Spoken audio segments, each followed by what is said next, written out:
ভীষণ একটা মিষ্টি কালারের ওপর চাল কাতান, এটাও পুরো মিনাকারি ওয়ার্ক থাকছে গোল্ডেন রেড আর ইয়েলো কম্বিনেশনে। এটা হলো শাড়িটার বডি, হোল বডি ওয়ার্ক থাকছে,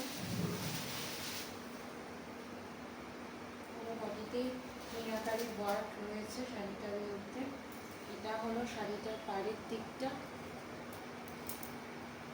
মেটেরিয়ালটা প্রচণ্ড পরিমাণে সফট,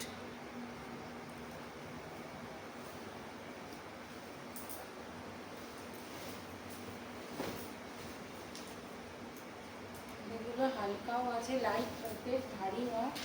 এটা হচ্ছে আঁচলের দিকটা, এটা হচ্ছে পিপি, এতে পিপি রানিংয়ের রয়েছে।